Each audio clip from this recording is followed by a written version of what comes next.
Full disclosure here, I had no intention of making this video. However, one of you good folks out there gave me the idea, so here's every Christmas episode ranked from worst to best. Ergo, Bill should inseminate Peggy. Everybody's happy. Ow! Didn't hurt. Nancy! Hey folks, welcome to Squirrel Tactics. Don't forget to hit like and subscribe if you haven't already. Check out our Patreon and merch store, and yeah, let's just do this thing. Just to get this out of the way, this list is based mostly on my opinion. Yes, I did look at some opinions in the comment sections and on Reddit, but ultimately I decided where the episodes ranked, and I gotta say, after rewatching them all several times, this was actually harder than I expected. Don't you naysay me, Boomhauer.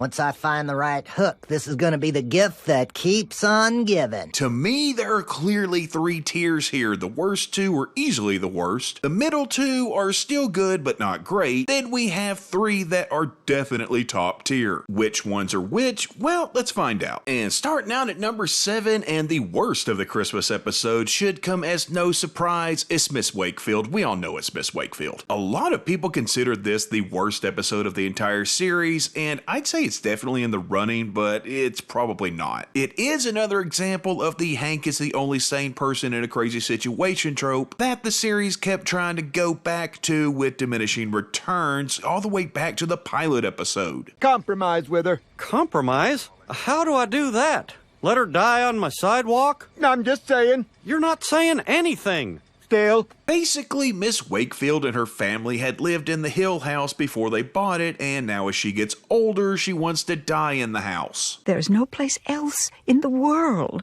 that I would rather end my days. End your days? Yes, I want to die here.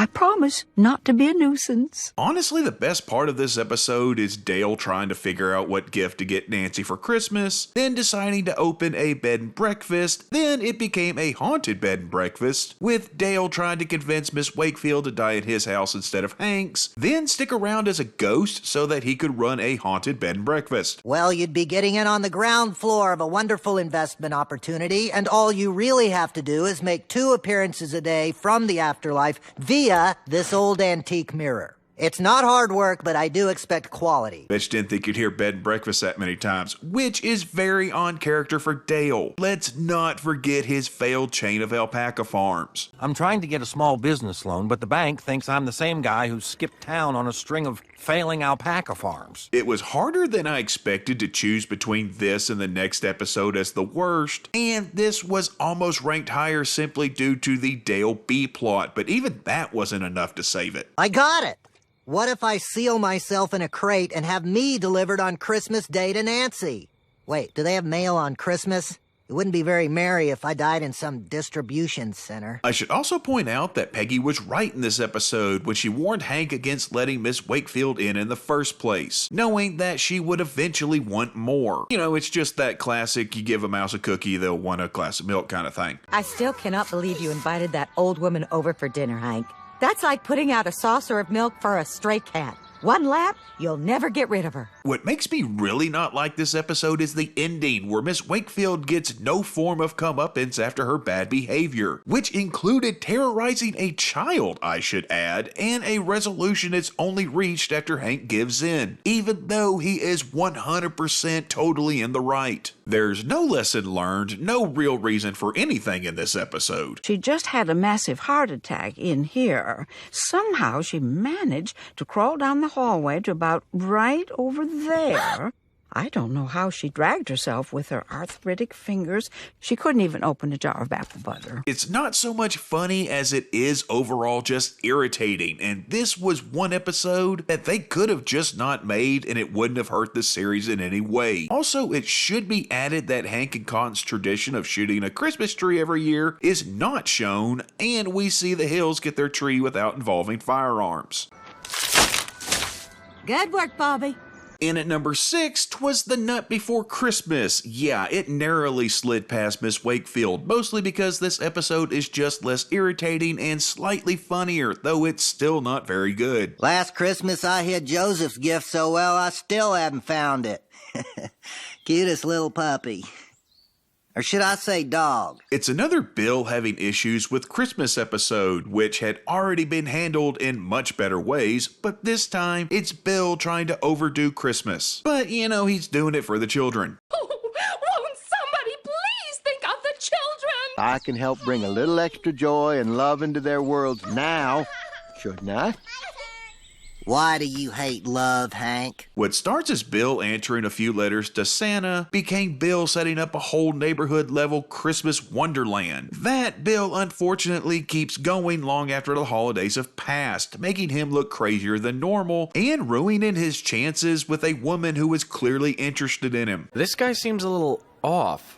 Bill's great with kids. It's adults and holidays he seems to have a problem with. He ends up meeting a young guy at a laundromat, surprised that Bill doesn't have his own washer and dryer, who takes advantage of Bill and ends up moving into Bill's house. Really, the only good part of this episode is Bobby, Connie, and Joseph getting drunk. Just think, Connie girl, when we're grown-ups and marrieds, we'll get to do this every night.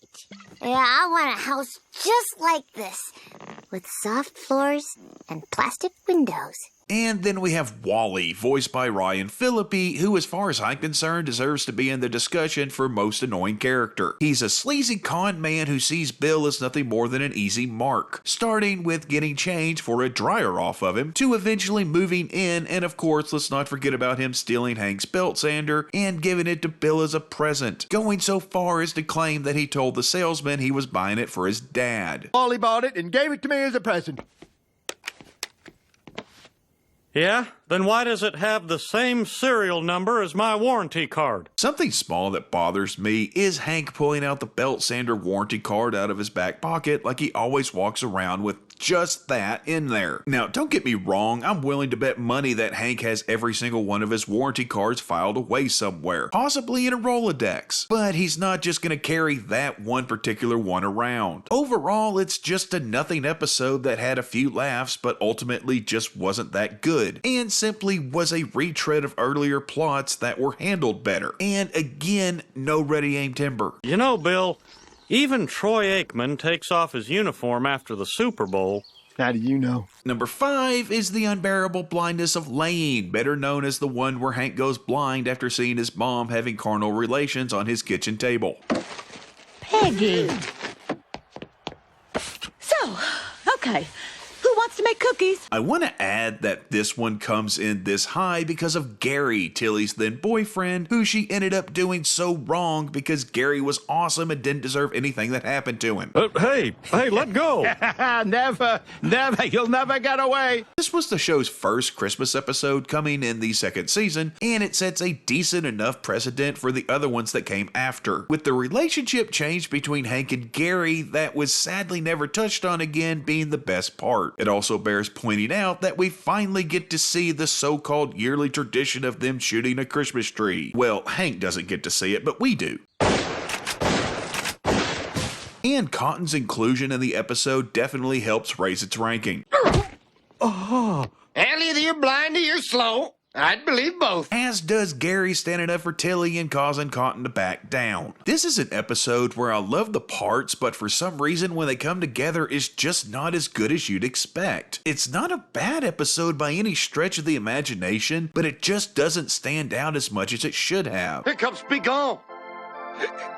Well, I guess there's nothing we can... Be gone! And I really think my issue with this episode is that it tried to do too much in too little time. To me, the ending felt kind of rushed, but that's the name of the game when it comes to television. A good but not great episode that could have been better. I like it, but I wish I liked it more. Well, I wouldn't. Myself, never joined a religion that restricted my diet. See, I don't want to get into heaven that way. Number 4 is Hillenium, and a large part of why it's ranked this high, kind of like the last one with Gary, is because of Chappie. I live in a shack. I poop in an outhouse. I eat what I kill. Let the grid go down, Lord. I don't need it.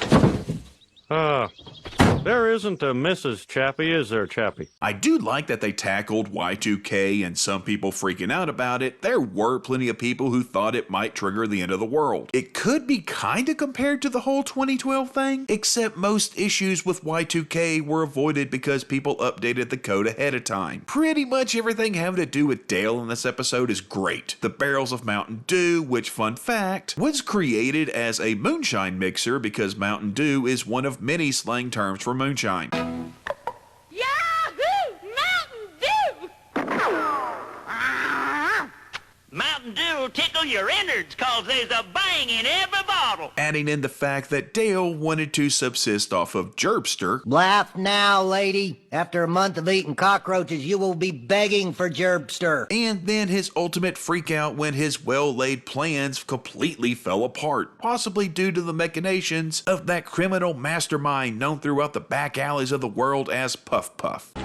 How could you do this to me, Puff Puff? And yeah, I gotta mention it, no ready-aim timber tree shootings, just buying a tree from a self-ascribed survivalist, who is about as useless as Dale in actual survival situations. Though I do love the pairing of Dale and Chappie, because it's just the blind leading the blind, even if they're just chasing after dog meat. Please, my wife is in a wheelchair. All she wants for Christmas is a big fat dog with lots of meat on his haunches. I'll take all 9 of those little dogs on top. Wrap 'em up. Hank gets snapped out of his Y2K mania by a lacquer fume-fueled hallucination involving Whack-A-Mole, a toilet paper fort, and Tom Landry, so I gotta give it a few extra points just for creativity, though I do find it odd how quickly everyone just switches their paranoia off. And if nothing else, at least this episode ends with one of Khan's best lines, and one that a lot of people tend to forget about, when we see the Hills decide to burn their stockpile of toilet paper, which, yeah, that's kinda stupid, considering they can still use all that. There's no need to burn it. Hey, hillbilly!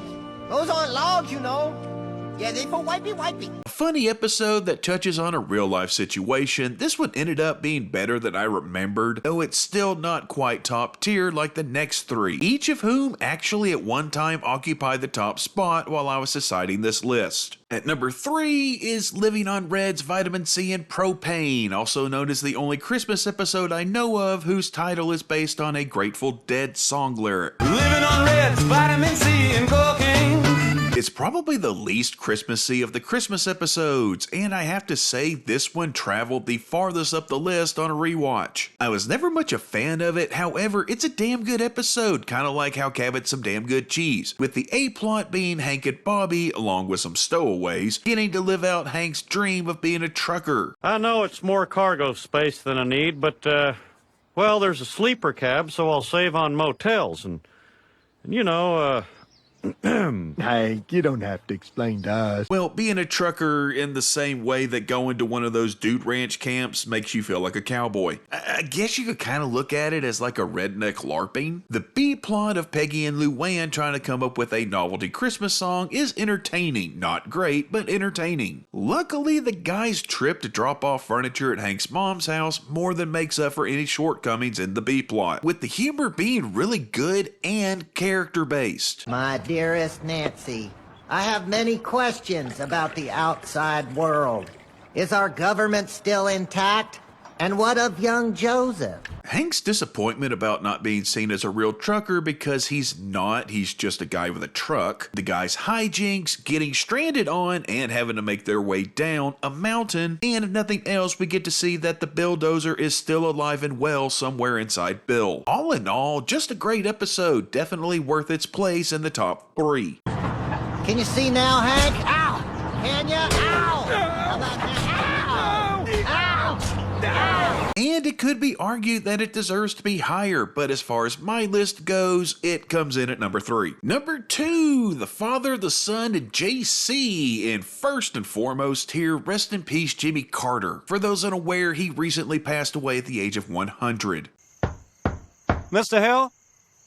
Jimmy Carter? He plays a small part in the episode, but he's one of the things that most people remember about it, coming in towards the end to try and make peace between Hank and Cotton. He was a baby once. Everyone hated that baby. Hated a baby? To me, what makes this episode is Cotton. It's another examination of the father-son relationship he has with Hank. It's Jesus peace, not hippie peace. Either way, we've always been a joy family.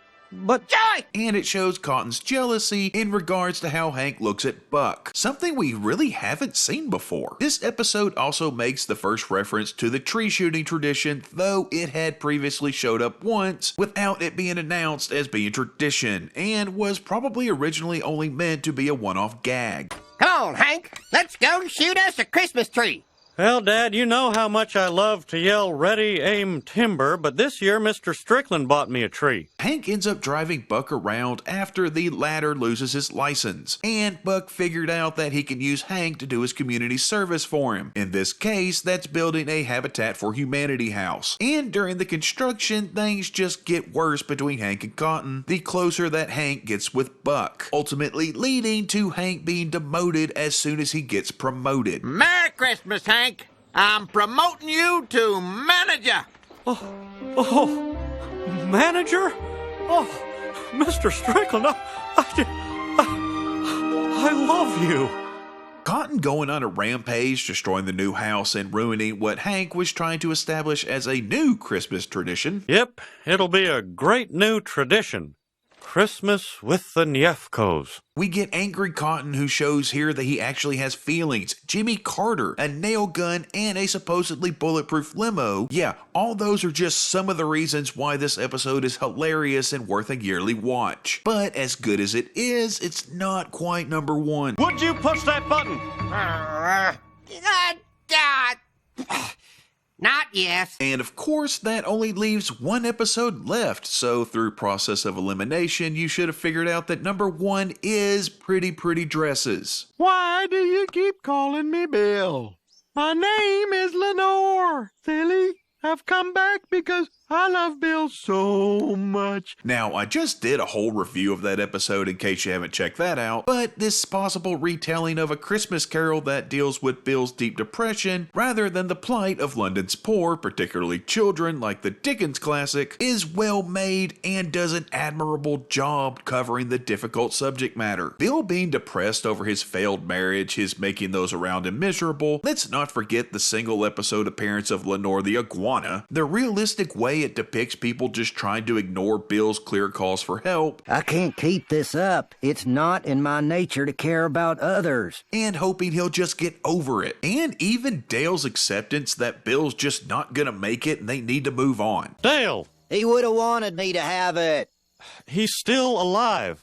Nitpicking ain't gonna bring him back. Then ultimately Bill's psychotic break and adoption of the identity of his ex-wife all add up to make a dark, yet dare I say, important episode. People could learn a lot about what not to do from what happens, I'm just saying. I needed a wrap. It's jelly.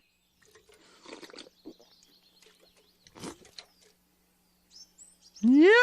All right, that's it. What really sets this episode apart from the rest of the list, and ultimately the reason why it became number one, is the fact that this episode is considered by most to be a key episode, to use the comic book parlance. If someone was wanting to get into the show, a lot of people would recommend Pretty Pretty Dresses as one of the must-watch quintessential episodes, which again, none of the other Christmas episodes can lay claim to the same status. It may not be as funny as the previous two episodes on the list, but it still has quite a few laughs sprinkled in. Yeah, man, on a little routine, man. I'm gonna talk about no free time, man. I'm gonna work Bill, work Bill, work Bill, man. I'm gonna bullet my own head, man. All in all, yeah, Pretty Pretty Dresses was the best Christmas episode of King of the Hill. And that's our list, but what's yours? What do you think the best one was? What do you think the worst one was? What did we get right? What did we get wrong? Let us know down in the comments. We appreciate you watching, folks. Hope you had a happy holiday. Hope you have a happy new year, and we'll see you next time. Enough with your party, Hank. Help me figure out what to get Nancy for Christmas.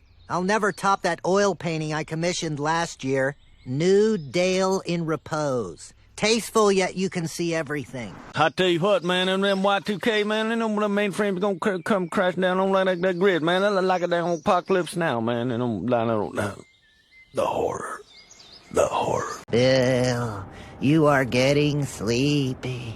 It's working. I'm so sleepy. Man, make him think like that dang old chicken, man. Deep down, just between you and me, I won't tell anyone. You don't really hate your son. Yes, I do. But you don't... Head to toe. No, really. And his wife. How about a beer? Beer's a depressant, Hank. Don't go blaming the beer. I'll call Gravel Gut Ben and One-Eyed Mona. We'll get that load out to Arizona, 'cause a trucker helps his mama when he can.